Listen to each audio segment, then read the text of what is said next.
Okay, boys and girls, in celebration of World Book Day, I have a wonderful story called The Lorax. Here we go. At the far end of town, where the grickle grass grows, and the wind smells slow and sour when it blows, and no birds ever sing excepting gold crows, is the street of the lifted Lorax.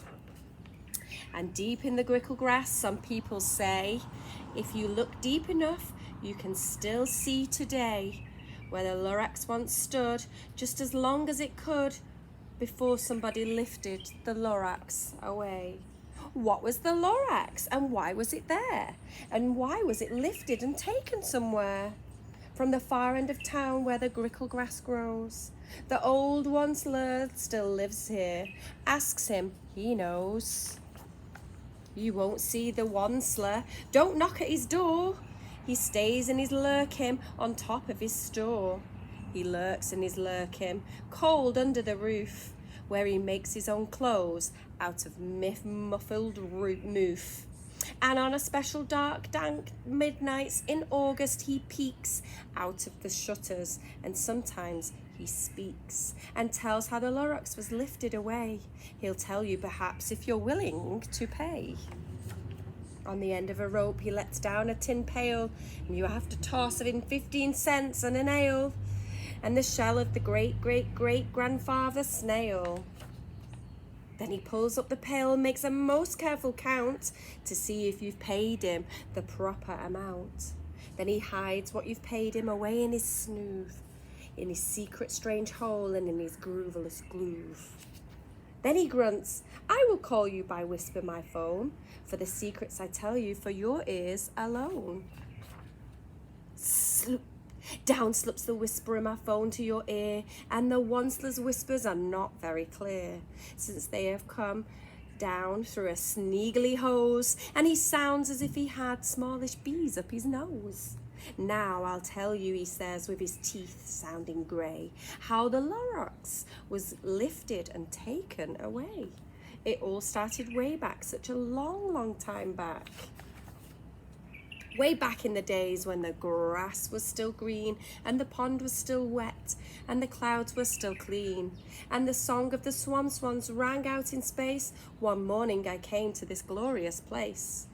And at first I saw the trees, the truffula trees, the bright-coloured tufts on the truffula trees, mile after mile in the fresh morning breeze.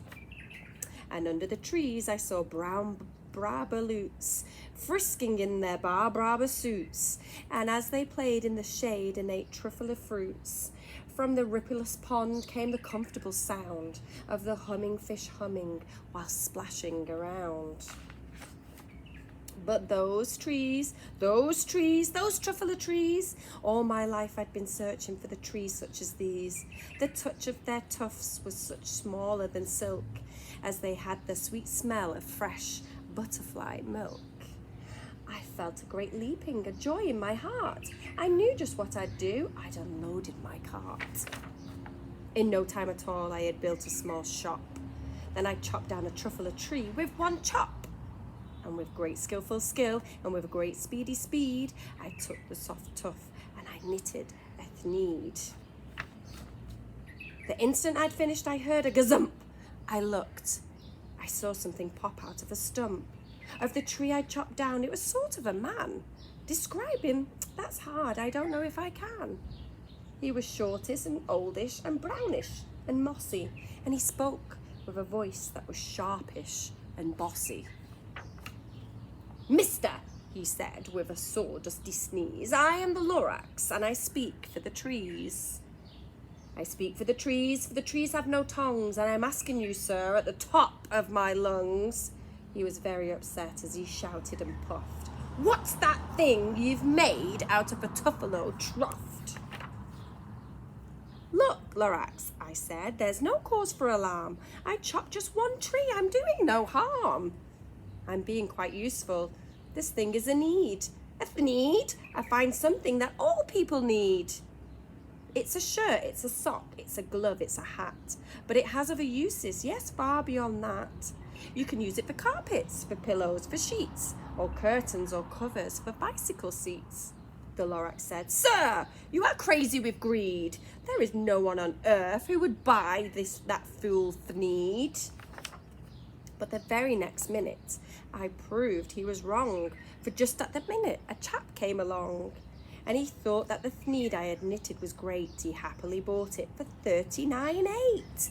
I laughed at the Lorax. "You poor stupid guy, you can never tell what some people will buy." "I repeat," cried the Lorax, "I speak for the trees."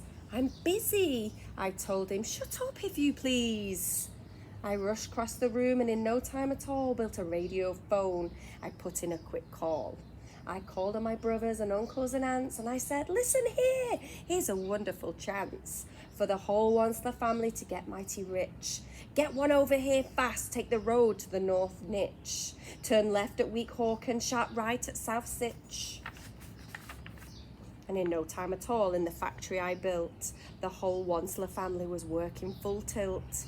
We were all knitting Thneeds, just as busy as bees, to the sound of the chopping of the truffler trees. Then, oh baby, oh, my business did grow.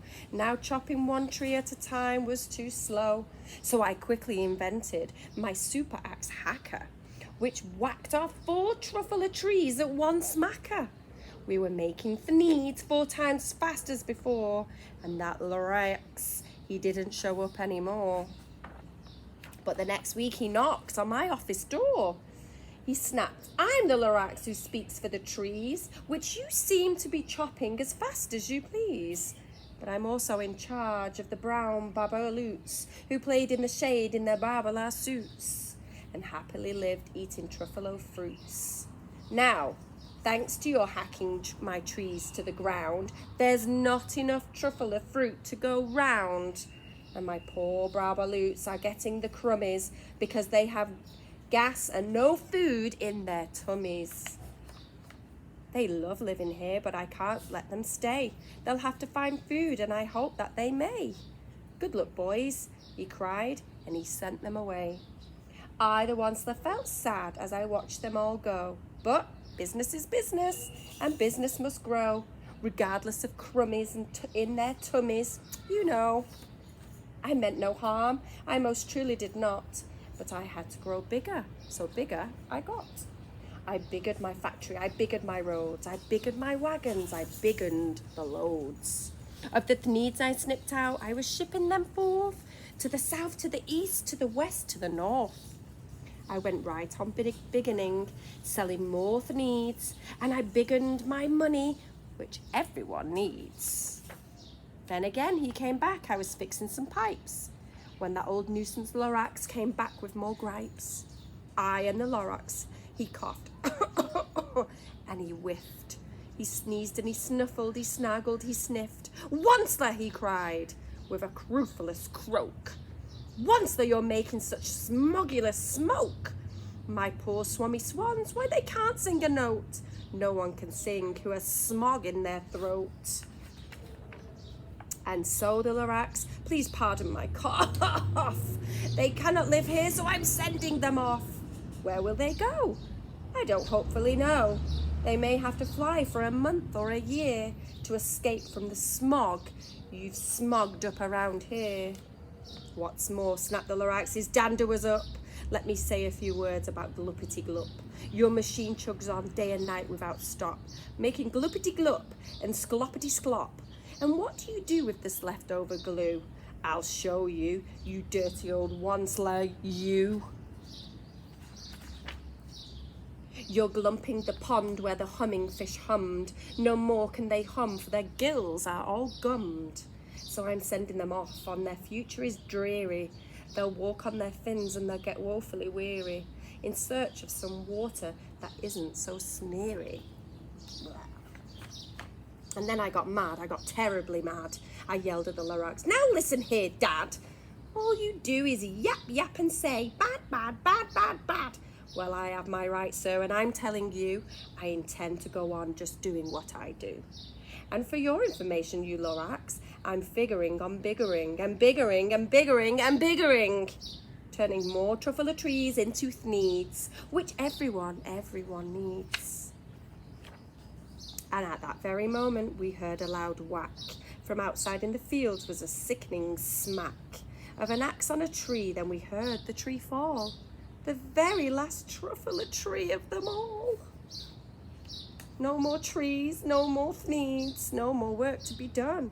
All waved me goodbye. They jumped into my cars and drove under the smoke-smuggered stars. Now all that was left 'neath the bad-smelling sky was my big empty factory, the Lorax and I. The Lorax said nothing. He just gave me a glance, just gave me a very sad backward glance as he lifted himself by the seats of his pants.